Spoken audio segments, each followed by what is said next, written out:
Welcome to another edition of Real Talk with Real People, a candid conversation with Dr. Caroline Bethea-Jones. I am your host, and today we will continue to have candid conversations about faith and religion. Ever since I was a little girl, I have been fascinated with religion. When I was younger, I understood religion to be a study of the Holy Bible. I didn't know other religions existed. I believed that everyone believed as I believed and received the same teaching. I later discovered that that was not necessarily true. But it would take many years to realize that there was much more to religion than what I was initially taught. As a child, I questioned everything. And when I didn't get the answers I was looking for, I began my own search for truth. And that search led me down a rabbit hole from which I have yet to emerge. I am still searching and learning more than 40 years later, becoming a doctor of philosophy and biblical studies, and I have found that there is no beginning and no end. From forever in the past to forever in the future, He is God, and I will never be able to grasp His sovereignty. But even still, my quest for knowledge continues. My returning guest is Mr. Nikaamen, and for the next 3 months, he will teach me something new. We will have amazing spiritual conversations that will continue to guide me on this spiritual journey as I strive to obtain a higher consciousness. And although often called a teacher, there is still a lot to learn, and I am not afraid to call myself a student. I welcome this opportunity to learn and grow. So welcome to my show. I am also delighted to welcome back my co-host, Miss Anita Crum. How are you doing today? I'm doing excellent, Caroline. How are you? I'm doing excellent too. I am ready to start learning. Are you ready to start learning? I am ready to start learning. I look forward to our continuation of conversation with Basui, Nikaamen, and of course, Bethea-Jones, Nikaamen. And with that, I will pass the baton over to him so that he can pick up where we left off back in April. Looking forward to the discussion. Thank you so much. Thank you. Hi. Thank you. How are you, Mr. Nikaamen? First of all, did I say your name correctly? Nikaamen. I believe you did. Okay, then. All right, so let's get started. Yes. Yes, let's get started. Let's just dive right on in here because I know you have a lot to teach us. So let's just get right on in there. Well, you know what? First, I just want to say thank you, or dua, which is a term of endearment, an expression of thanks, giving gratitude in ancient Kemet. So we definitely like to speak the language whenever we have a chance, and definitely when it's time to give thanks and express our love. We take an opportunity to do that. So dua, Shay, and thank you. And Dr. Jones, I just want to say thank you for having me back and allowing me once again, especially this time to expound my journey on the studies, on my African spirituality, my journey in studies as a spiritual aspirant in the Kemetic legacy. So thank you for allowing me to have this platform, or providing me with this platform tonight. I'm truly grateful for that. And we are happy to have you. We are the ones who are happy to have you. So thank you for coming back. Right. Yes. So I guess I'll start with just kind of set the scene. I am, as you said, I am Basui Mshu Nikaamen. I am a high priest initiate of the Shrine of Jehuti Harunepu, where we are committed to promoting, studying, and teaching the legacy and the spiritual practice of ancient Egypt, or what is properly known as Kemet. from its native African point of view and reference. At the shrine, I'm also a teacher of the Medunetia, which is the language that was commonly spoken and written by the people of Kemet. The shrine is founded and it's presently ran by our Kemetic high priest, Mfundishi Jahutimas. The shrine operates out of Harlem, New York. Right now, because of everything that's going on post-COVID, we're doing most of our events on Zoom. For more insight into the shrine, into what we're about, the practices that we espouse, and the classes that we offer, you can look us up on the shrine website. It's actually mfundishijahutimas.net. I can spell it out for podcast purposes. M is in Mary, MFUNDISHIJHUTYMS.net. That's mfundishijahutimas.net. And like I said, you can find out about all that's going on in our shrine, keep you updated. Especially if you're, like an aspirant and you want to learn more about the Kemetic legacy, it's a great site to refer you to. And if you're ever interested in taking any classes with Medunetia, we offer Christology classes, herbology classes. So yeah, it's there. The knowledge is there, the learning is there. So if you ever get interested, please feel free to utilize the website. Thank you. Thank you for that. And so I often get the question of why do I study what I study? Why do I go so hard, with Kemet? Especially in my family. I'm the black sheep of the family. I'm the only one studying this stuff. And what it is? It's actually it wasn't. Originally, it wasn't even the study into Kemet that sparked my yearning for it, if you would say. But it was actually health that was the link that brought me over into Kemet. There was a key word that I saw that said, wait a minute, I got to look even further into this now. But so when I was really getting more health conscious, I was reading books on health. I was watching documentaries on health, learning all about the, recommended daily allowances and, what America says, the RDAs and all of this stuff. And then I read a book by Dr. Laila Africa, and it was called African Holistic Health. I read the book, and then I read his second book. It was called Nutricide, right? And so Dr. Laila Africa teaches what's called ethnonutrition. And basically, ethnonutrition says that as melanated beings, what America says is the RDA, like the recommended daily allowance that a person should have per calorie, on a 2,100 calorie diet or something like that, 1,800 calorie diet, the daily. It's different for everybody, I think, right? Right, and so Dr. Africa says for Africans, those of African descent or melanated, Africans, it's way different. The numbers are way different. We can't go by those American standards. That's set for them. That's set for non-melanated systems. And so he wrote these books specifically for that. So he has all of the numbers, the calculations that we should be looking at that speak to our authenticity. Some doses, some herbs we needed to double up on that they only needed maybe one dose on, which would actually which would equate to that one dose in our system.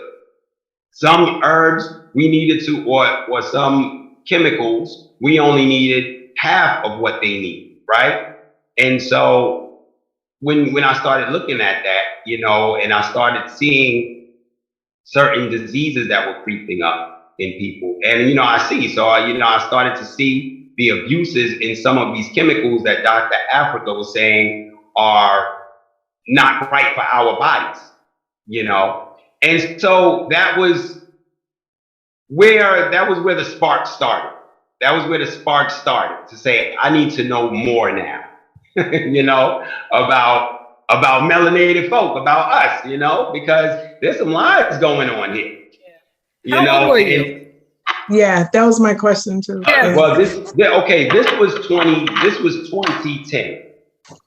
This was the end of this was 2011.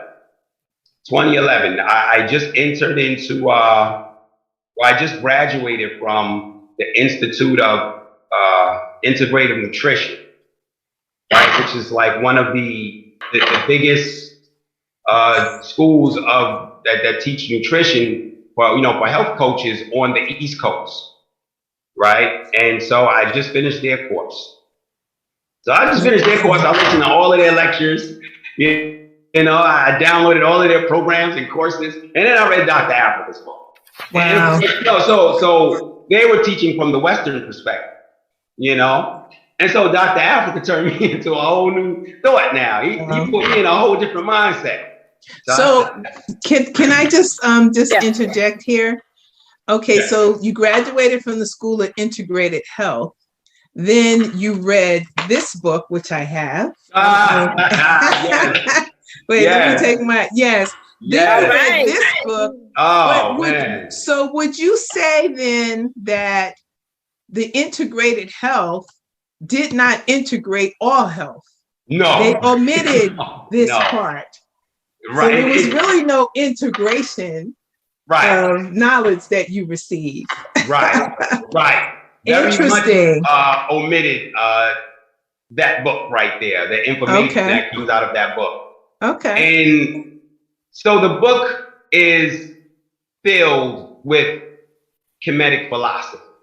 He even has I believe there's a diagram where he talks about eating for ma'at, and we'll discuss that. If not in this session, maybe in a later session. Yeah. Then he goes into African medicine, and so that's when he really gets into Kemet, because he starts talking about there was this he goes into, what did he call him? The father of medicine over here, I think. And so he goes into Imhotep, who was the original father of medicine, right? He's the one who actually performed most of the, first surgeries. He's the one who invented, they have volumes of health books in Kemet, which he wrote many of them, or he commissioned many of them. And so I started reading this, and I'm seeing truths, so many truths that have been omitted from reading Dr. Africa, juxtaposing it to the course that I just finished, and that was the start of the trek right there. That was the journey. And then, like I said, Kemet was his main focus. And so that right there led me to really dive deeper into Kemet, because I wanted to see what more was being omitted, what more wasn't being told, and not just what more was being told, but what more can I learn? What more can I learn for myself to better myself? Because remember, I went in health to learn how to better myself. I didn't go in it to uncover untruths, or to uncover truths, and so the more and more it led me to Kemet, the more I started to feel, I got into a point where I was just tired of blindly subscribing to someone else's, historical accounts about our history.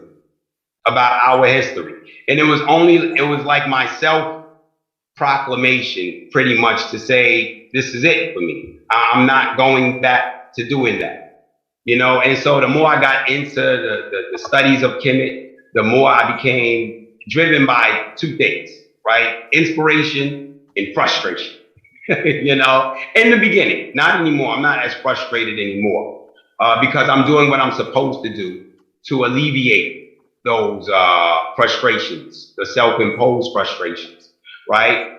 And so I became inspired by reading about those truths that were hidden from us, but at the same time, I became frustrated because why are they hidden from us?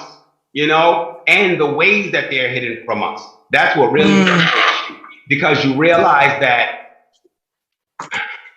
the implicit, I mean, everybody is in on hiding the truth from us. Yeah. You know, Dr. John Henry Clark has a passage that says, we have no friends in this world. If you're of African descent, you have no friends. You know, it's you and you alone, meaning your people and your people alone. And, you know, that's what it is. So we started really seeing, the more I started studying, the more I started seeing how everybody is complicit on this. And it's like an organized, a well-organized attack, you know, where you can see it happening generationally. It's the same cycle over and over. And so that, you know, really drove my frustrations, but it also kept an energy going in me that made me study further and further. And then I ran into the shrine of Jehuti Heru Nepu. I saw my master in Fundishi at my master teacher in Fundishi at a African street festival one day. And I was already familiarized with the Kemetic concepts, but he had a lot of the dolls out. You know, so quote unquote gods, but we call them Necharu. He had a lot of them out that I've always heard about, but I've never really had them explained to me. And so he took like about an hour to explain all of this to me in the concepts. And I fell in love with it right there. You know, I fell in love with it right there. And so that was it. That was it. I was on a mission ever since then to say, I am bringing this legacy back. I am lifting the veil off of all of these, all of these lies. I'm uncovering all of these untruths. I'm sick of it. You know, I became really sick. So let me ask this question, Basui. Prior to your introduction to all that you said, were you a religious person? Did you study religion at all? All right, let me just throw this out there. Were you a Christian? Were you a Muslim? What religion were you into before you found this spirituality that seemed to pull and tug at your heartstrings? What were you worshiping prior to that? Because when we talk about I was not a subscriber. You see, at that point, I wasn't a subscriber of any organized religion. But there had to be something that you were. Let me just say this. Let me just say this so we can streamline what I'm trying to say. In order for us to recognize that there has been some lies being told to us, right, or our people, we would have had to have heard some of those lies, and from what platform in which we've heard them. Like, I'll give you an example. I didn't know anything other than Christianity. Christianity is what I was born into, pretty much, because my mom and dad were Christians. Their mom and dads were Christians. I didn't even know about the Muslim religion until later, or any other religions for that matter, because I kind of thought Christianity, everybody must have, been a Christian. So, and there was an unsatisfaction in my own spirit and my own soul that led me to start questioning some of the things I was told, looking for a truth, trying to find my way because I wasn't quite satisfied with where I was. Did you have a similar situation? What was your experience? What drove you to feel like you were searching for something deep within yourself to begin with? Yeah. That's a good way to frame it right there. Wow. Let me go back even further. I mean, now we'll go back to the 90s to this one. And, I credit, like I always do, I am a child of early hip hop music. I was born and raised off of it, I mean, that's where a lot of my culture, a lot of my ways, I get my ways, my own idioms come from. And I hung around a lot of friends, all of the same circle. The music that we were listening to was already instilling in us that message of, why do you have a white Jesus on your wall? You know, what's that all about? You know, that's our oppressor, you know, and here you're worshiping your oppressor. And so that already kind of put a bug in our ears, gave us a certain attitude and a swagger, as you would, about religion, you know, about organized religion anyway, and how it was taught in the churches. And so I've always had that sense of abstinence from organized religion, but knowing that there is a power, that there was a power that's greater than us all, you know, that controlled everything, that created everything, that we need to give respect and homage to, that we have to pay this respect and homage to. And so that, coupled with the fact that my family was never really, my brothers are, but my parents were never really into the church. They weren't Christian.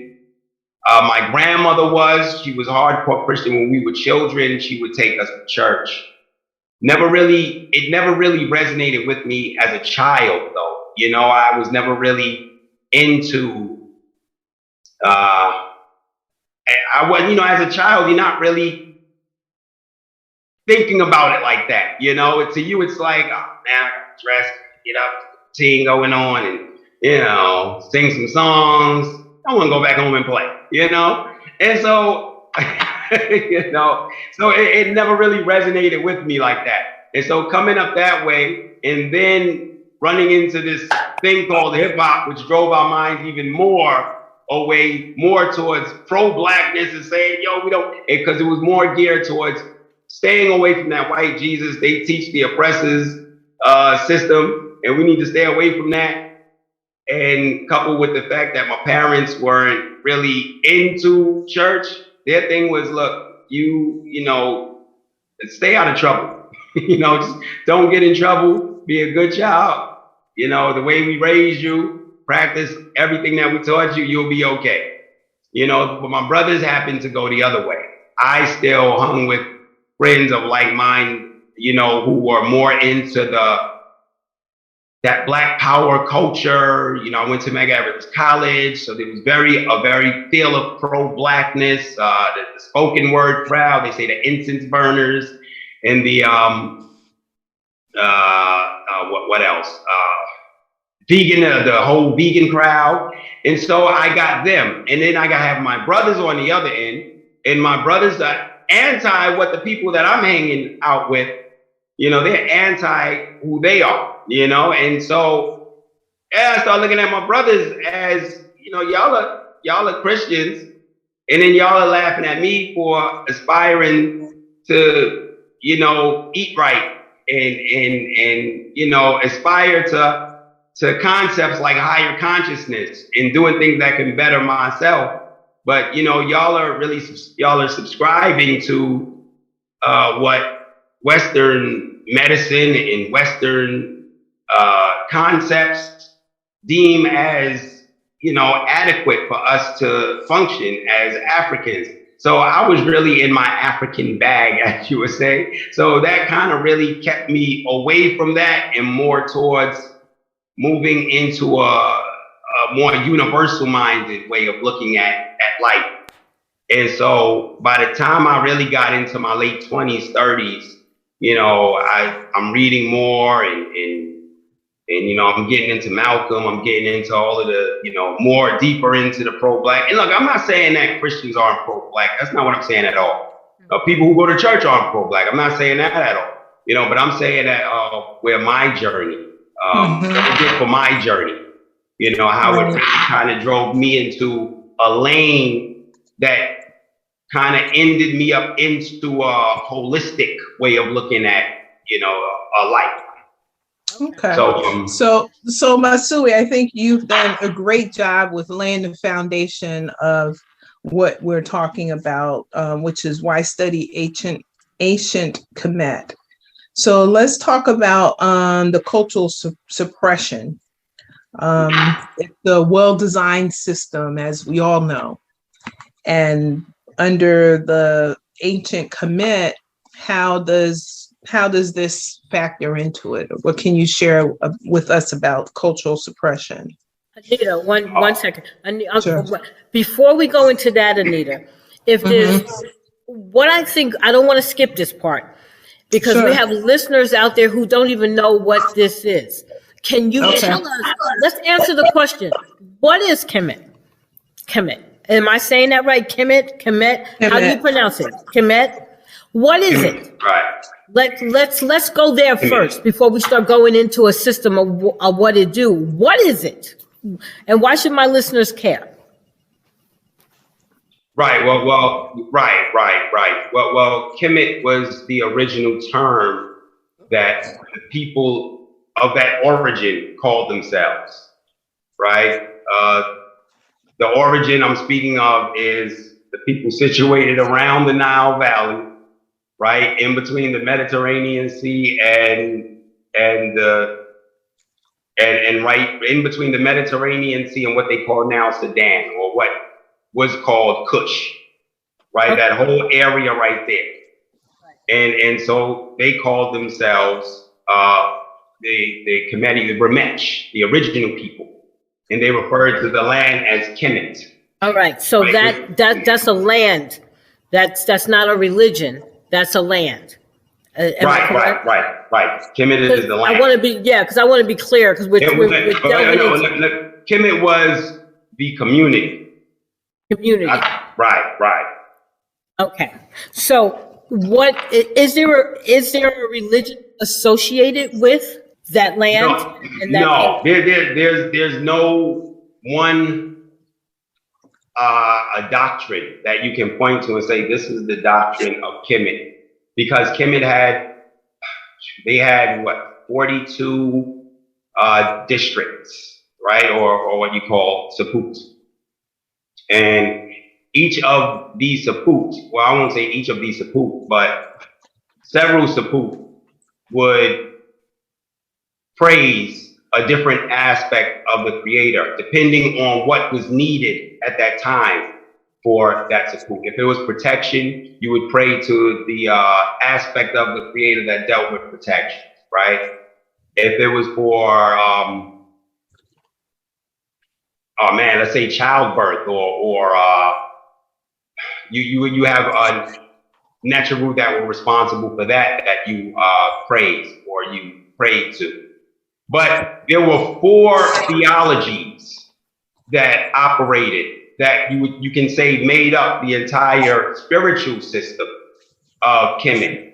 And out of these 4 theologies, right, everybody pretty much picked and choose, which they would actually subscribe to that would better help their district, at the time. And so you had the theology of Menefer, what they call Memphis, where the creator was called, the creator was Ptah, right? And so each theology had a different name for the creator, right? So they didn't all look at the creator as the same name. So they had a different name for the creator, same concept, but they just called the creator a different name. So you had the theology of Menefer, that creator was Ptah, where he engendered life. You had the theology of Kemenu. In that theology, and that would be Khemenu, right? And that theology dealt with what's called the Agdoad, right? And the Agdoad meaning 8. And they were the 8 principles that existed in the pre-created state. So basically, they dealt with the substratum of creation, this theology, right? To let you know everything that goes into, everything that exists in creation started from that substratum. So they didn't even get to they weren't even into the created state. They went into the pre-created state, right? Then you had the theology of Anu, and that creator there would be Ra, one of the most popular creators. And then you have the theology of Waset, where the creator there would be Amen, who would later be combined with Ra and called Amen Ra. And that would be the total creator, because Amen is the unseen force of the creator, represents the unseen, the hidden force. His name means hidden one. And Ra would be the seen force of the creator, represented by the sun. And so Ra's symbol is the symbol of the sun, you know, when you see it in the hieroglyphics. So those would be the four theologies and the four names of the creators that you know, engendered creation for those theologies. Nita, you can ask your question again. I'm sorry, I interrupted. Yes. Nope. Okay, so now we understand what is Kemet. Talking about cultural suppression. If we could now just delve into that and share with us. Yeah, you know, I said the thing about cultural suppression. I mean, look, cultural suppression has always been a successful part of. It's like just a step in a successful process of indoctrination, right? And there was always that suppression, that notion to hide everything that was rich and great about our history, you know, that we were inspired by, or to hide those that we were inspired to be like, you know, hide all that information from us, you know. And then once they suppress us, once the suppression comes, then comes the degradation, you know, and that's the you know, the degrading us to a point where anything that seems promising to relieve us from this state of degradation, we see as a breath of fresh air. And so we'll be quick to accept it. And then once they get to us to that point, and here comes that placebo salvation, right? Now they can start offering us their Western philosophies and their culture, you know, that will be indoctrinated along into. And not just that, but then they can repackage our idols, you know, that they've already hidden from us, and they can re-represent them to us in their face. And so now we see that as the mold to follow. You know, our kids see that as the mold to follow. And, you know, with that comes with our invention. You know, they even repackage our invention, sell them to us. And now we aspire to be like the people who have repackaged these inventions. And so, yeah, that suppression is scary that way. And it has always existed in our community for that reason, right? And now when we talk about Kemet, so Kemet is like, the major facet of suppression when it comes to Kemet is Egyptology, right? And Egyptology, they're like anything in Black history that matters, right? There's always that faction of people that have been commissioned to suppress this information from us. And that's how you have to look at Egyptology. You know, these are generational, you know, groups of Western, European scholars who have basically circumscribed Kemet. Their thing is to study, Egyptology is that field of academics that studies the art, the language, the culture, and the, quote unquote religion of, what they call of ancient Egypt, and sell it back to us. Their thing is to repackage it, sell it back to us in a face that we're not familiar with. And so today you won't find a school that is not teaching from books that were written by Egyptologists, right? And I'm talking about from grade school to college, they're still teaching from an Egyptologist book. The curriculums are written to these Egyptologist interests, right? So they're written with the Egyptologist concepts. So we're going to school, we're getting educated on Egypt, right? We're not getting educated on Kemet. A lot of people will tell you HBCUs aren't teaching you much about Kemet. They're still teaching you about ancient Egypt, you know. And what, you know, we'll get into that part when we talk about the reparations. Yeah, but I do want to bounce back just a little bit. We're not talking about a spiritual force at this moment. We're right now talking about an educational part of this. So what you're talking about is the way we're taught about Africa, Egypt, and the way we have been given that information. Am I right? That's what Yeah. Right. Exactly. The suppression of it. Mm-hmm. All right. So we're talking. But let me throw this in.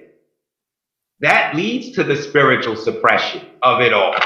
Because to not teach Kemet in its authenticity is to deny us, or to negate the authenticity is to deny us of the spirituality that comes from Kemet. So we don't even get to learn the spiritual lessons that they were trying to teach us. And what I always tell people is that if you're studying Kemet, you have to study its authenticity. Don't study what Egyptologists teach you, because it's their job to, even with the names, to take the spirituality out of the names. That's why they renamed the people that we gave those original names, their original names. That's why they renamed them, to take the spirituality out, right? And look, this is part of what we're going to talk about a little bit later. But the things they do with our statues, when they take the nose off, it's all about to cut the spirituality off. That's just that wasn't even a segue. I'm just going to tease that. But this is things that they do to really take the spirituality out of the teaching.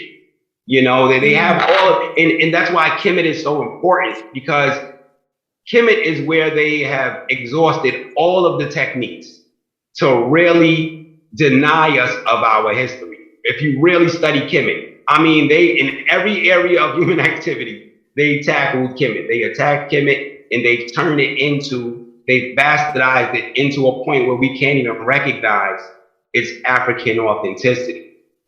What I think I'm hearing, Anita, what are you hearing? What I think I'm hearing is that before we can even get into the spirituality that was practiced by our ancestors, we have to first understand the history behind the very place in which our ancestors was born, and how that information was being withheld from us. As long as Black people do not know where they come from, who they are, what their ancestors worship, then we can continue to be in this artificial bliss, for lack of a better way to say it.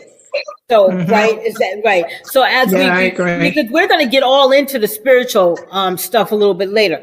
But I think what I'm hearing you say is that you're talking about how come we as a people have not been able to find our spiritual selves or reach our highest consciousness, because of so much about our ancestors and about our history has been kept from us. Yeah. Right? And because that's what I'm getting. Yeah. Yes, that's what I'm getting. We have been totally bereft of all Kemet. Well, totally. There's just calling it Egypt lets us know how much we've been bereft. Any concept, anytime you speak on Egypt or anything Egypt, mostly it's in a very Egyptologist way of thinking. It's their way of thinking about it. It's not till you actually sit down with those who actually, what they call Africologists, or Kemetologists, and you learn the authenticity from them, and then you realize how much you have been really, bamboozled by this. And my teacher likes to say, been turned upside down, inside out, and backwards when it comes to learning about Kemet.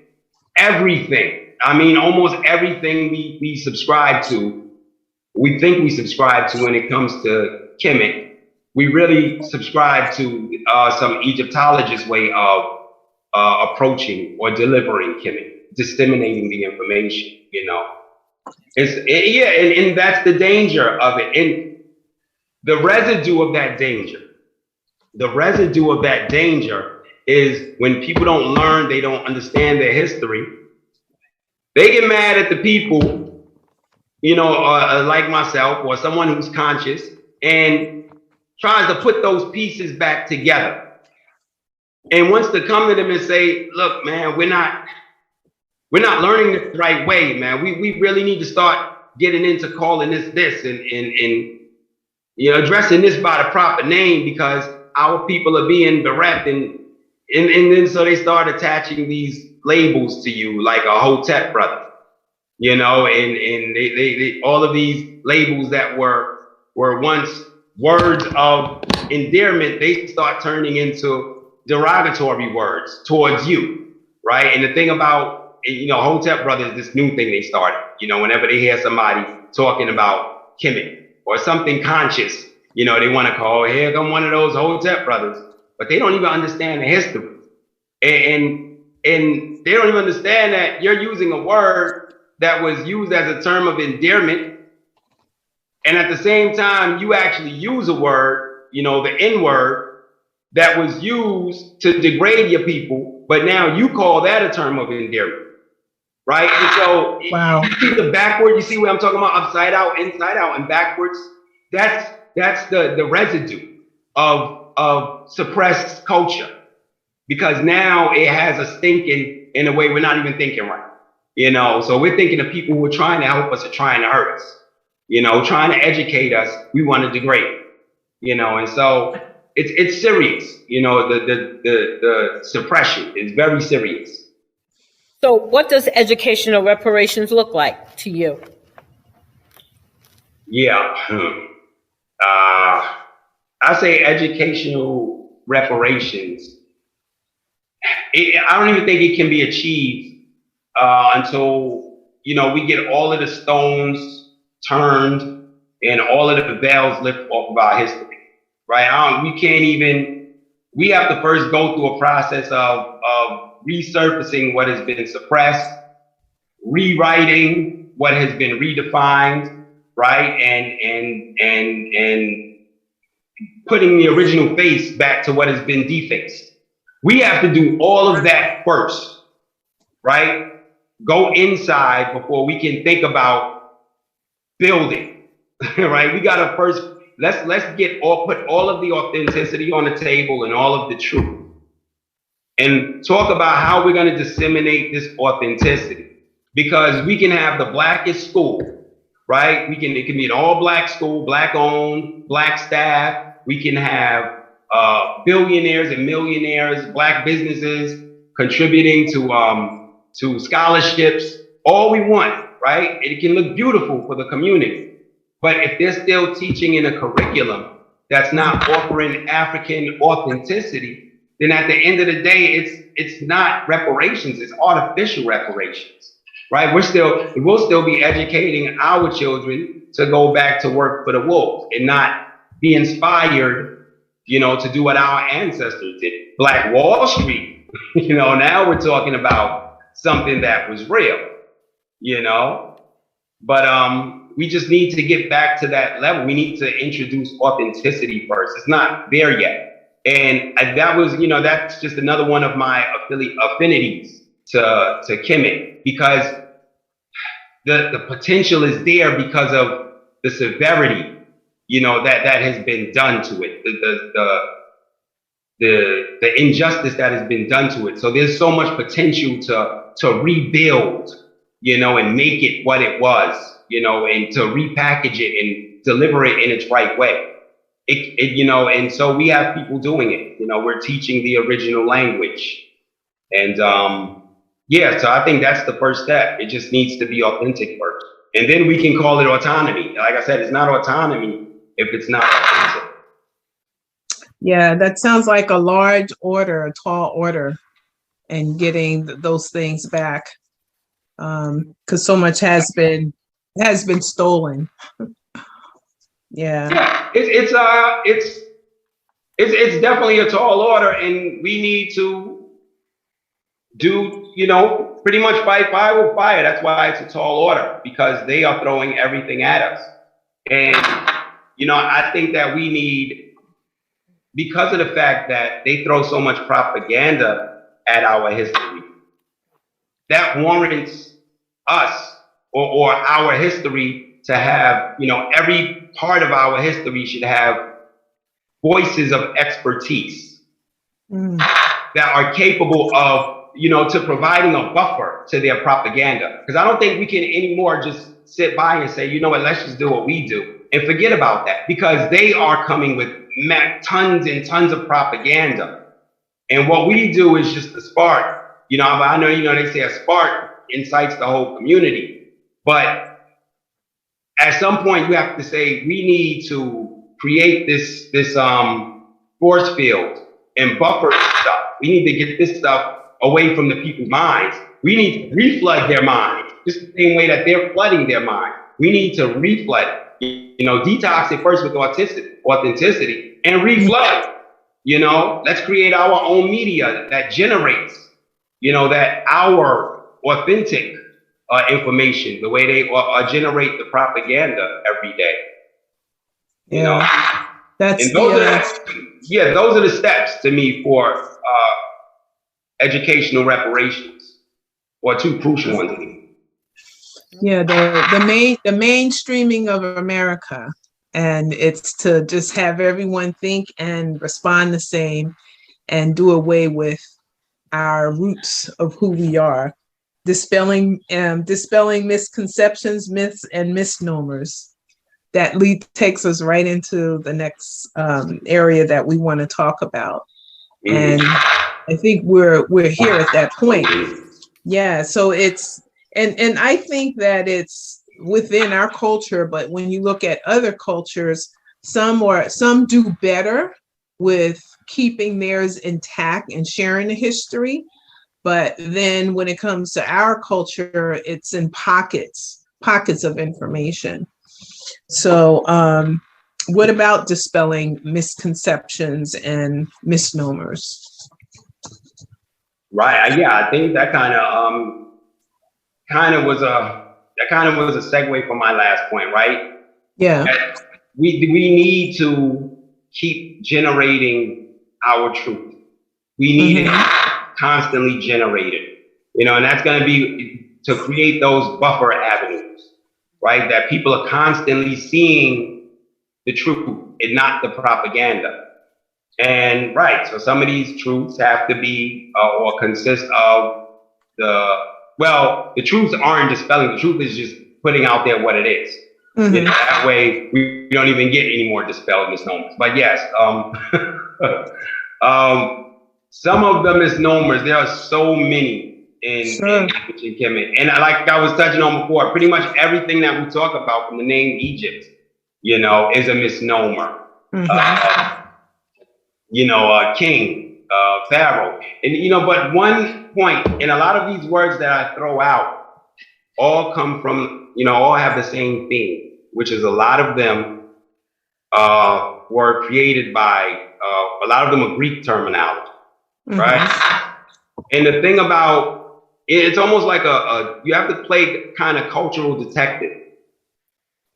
Some of the scholars in the Kemetic community say you have to be a cultural detective when you study Kemet, because a lot of it takes that kind of mental working to really crack what they're doing to us.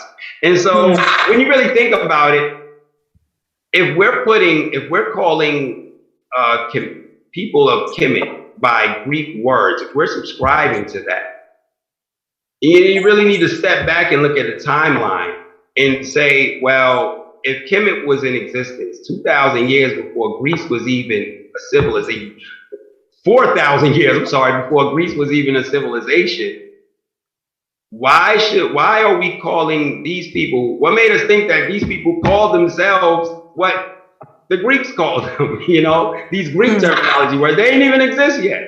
So Greek terminology shouldn't even be relevant to what the people in Kemet were calling themselves, to the places that they, so that has no bearing, it has no relevance. So these are the type of things that we need to really do, just sit down with a timeline, and understand that the world didn't work that way. You can't conflate things onto someone else's history and say that's what it is, And so, right. So when you get words like king and, and pharaoh, these words didn't exist in Kemet. These were those misnomers, right? Pharaoh actually means great house, right? It's like calling the president of the United States the White House, right? So what they did was they called the ruler who lived in a house. They said, oh man, so that must be the great house because the ruler lives in it, right? But the word was called per-a-a,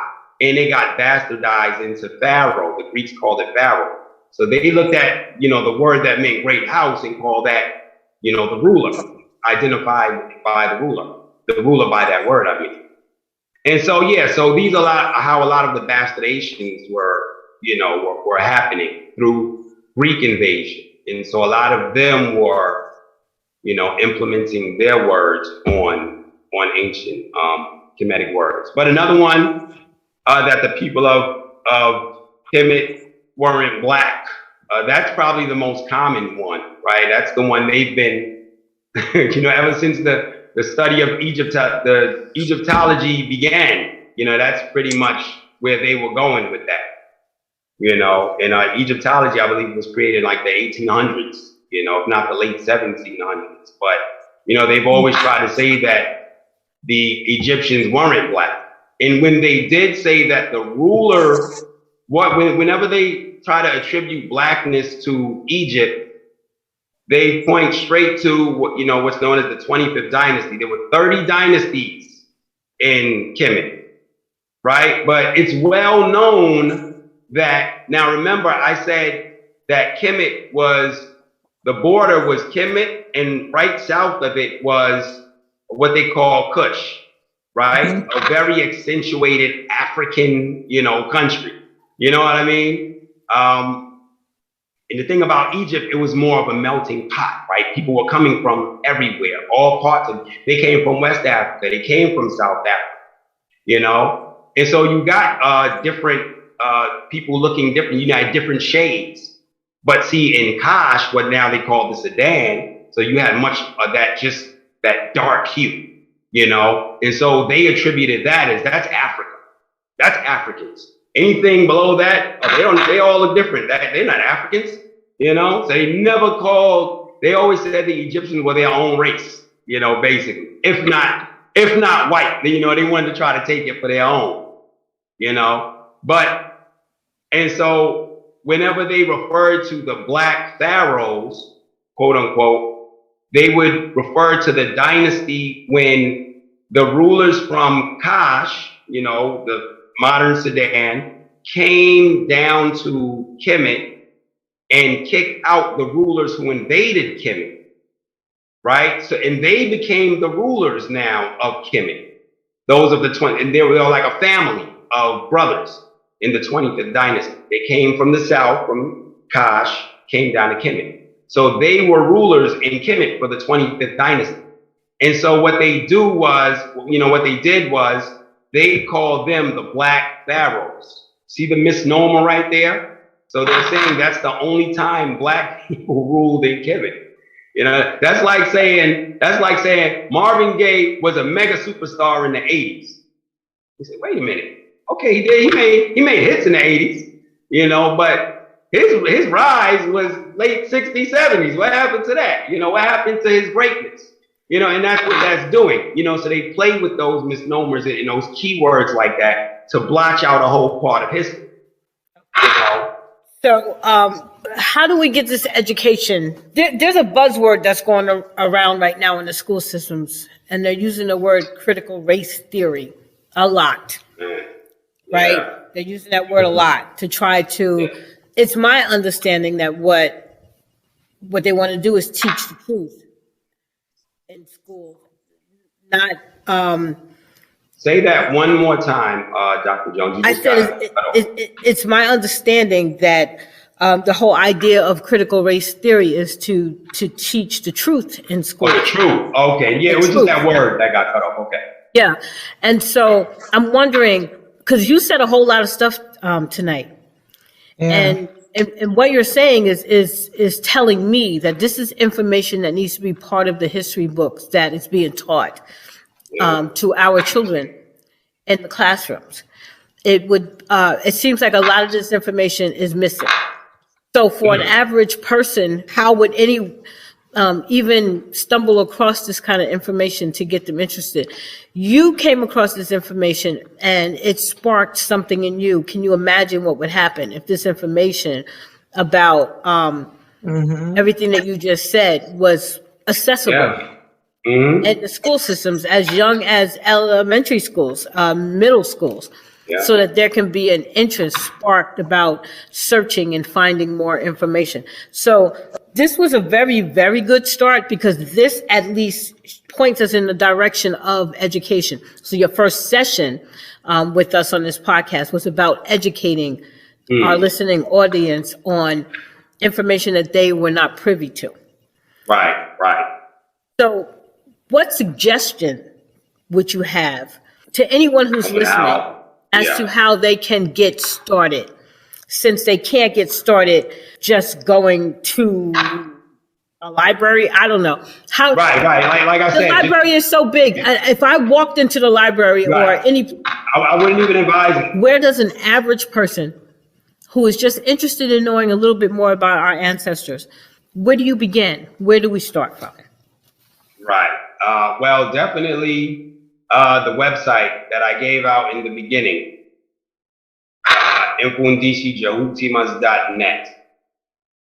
This is, I mean, it's a suppository. It's all things Kemet. You know, you really want to learn the truth in how we practice, or how, you know, the spirituality is practiced, how that's been translated in today's times, how it's being practiced, how a lot of that authenticity is still kept.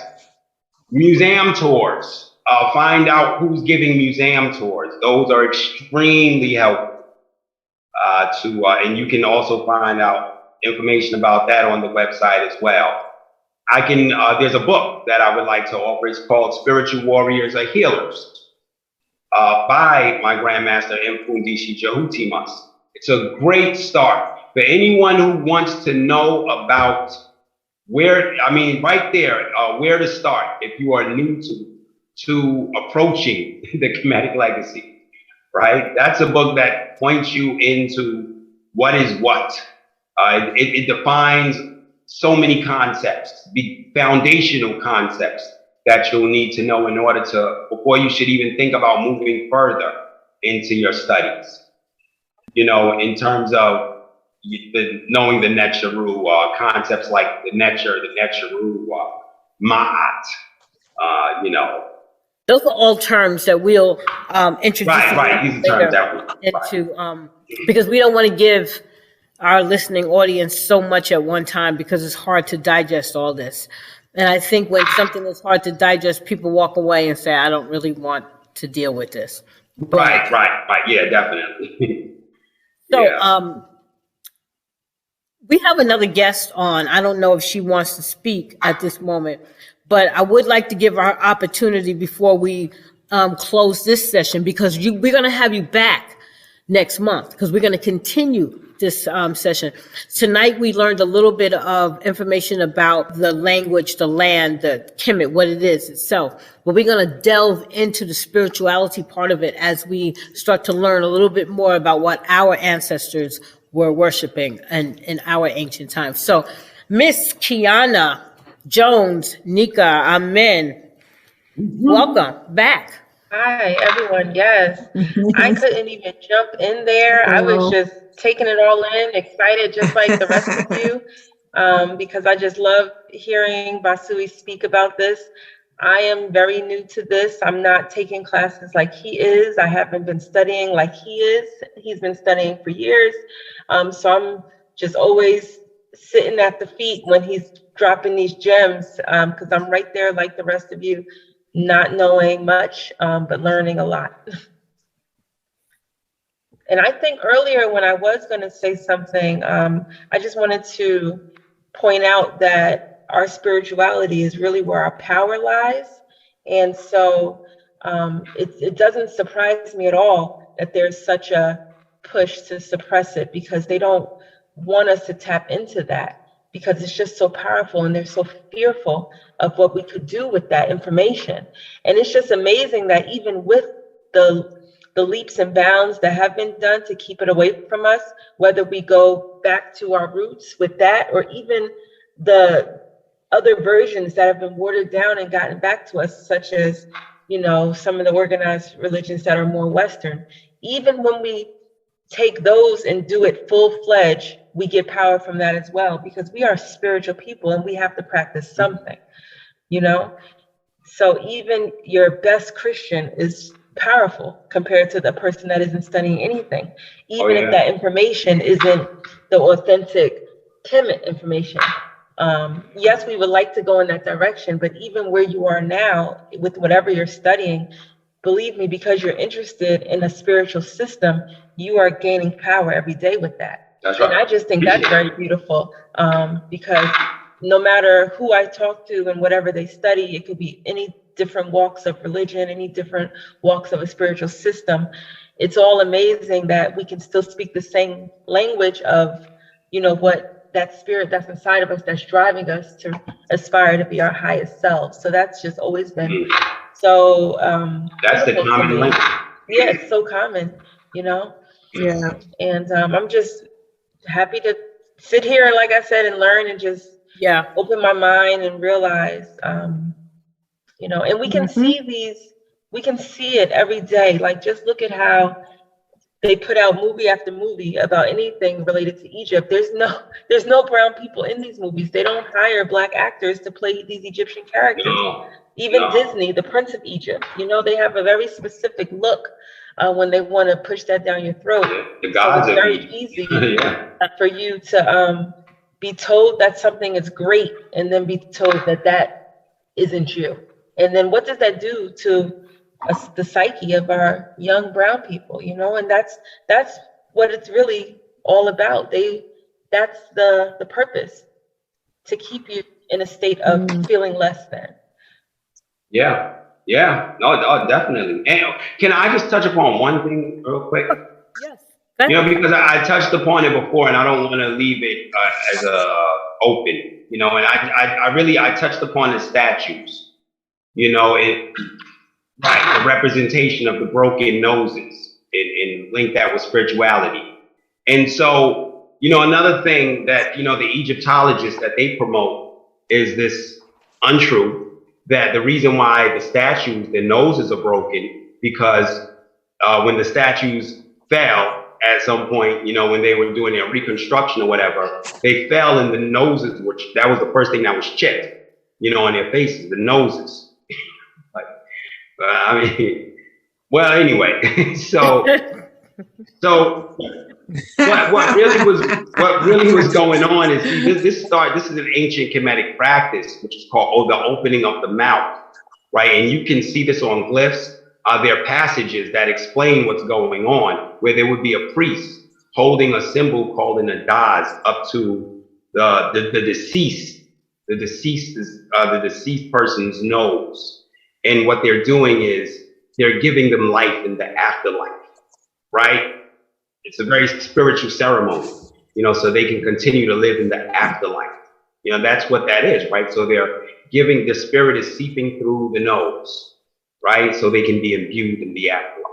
And so obviously, you know, when those who chipped their noses off heard about this story, you know, they understood how spiritual we were as people, and they you know, thought that, oh, they relate through their deceased through the nose. That's where the spirit, that's the communication of the spirit, the portal. That's where the spirit enters.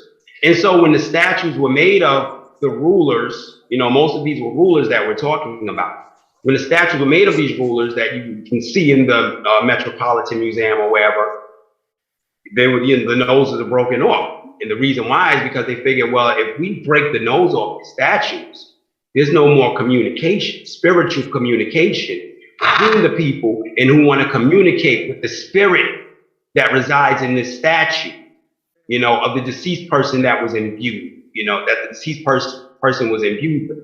Because if they created a statue with it, the idea is that I'm, retaining you in the afterlife, and you have that spirit inside of you, and I can communicate. This is what they're thinking, right? And so I need to break that nose off so I can cut that spirituality off. So we have to understand it's such an assault on our spirituality, from the changing of the names to the breaking of the noses. It's like so embedded in Kemetic culture, and I just wanted to that's fine, and we'll go further into that when we go further into our spiritual concept. So, Anita, would you like to say anything in closing so that we can begin to wrap this up? Yes. So, ancient Kemet, I believe that this story has to unfold. The education has to get out there, and from the beginning, it's been a well-designed system, and withdrawing, keeping hidden, erasing, making their own, everything that you can think of in terms of erasing the past of a group of people, which is us, African Americans, Blacks. It's been done, and it continues to be done. And the more we get away from it and not do anything about it, then it's like it'll never be recovered. So I think that this is a great mission that you are on, Basui. And I know that you will rise and get this information out there. It's very passionate for you, and just honored to be here on Real Talk with Real People this evening, sharing this insight with everyone. You and Kiana, you're great sources of information, and I look forward to our next session. I want to thank you all for showing up and speaking this evening. You have been listening to another edition of Real Talk with Real People. We will be back next month, and we will continue this conversation. I want to thank my guest, Mr. Basui Nikaamen, and his lovely wife, Miss Bethea-Jones Nikaamen. We will see you all again next month. Have a good evening.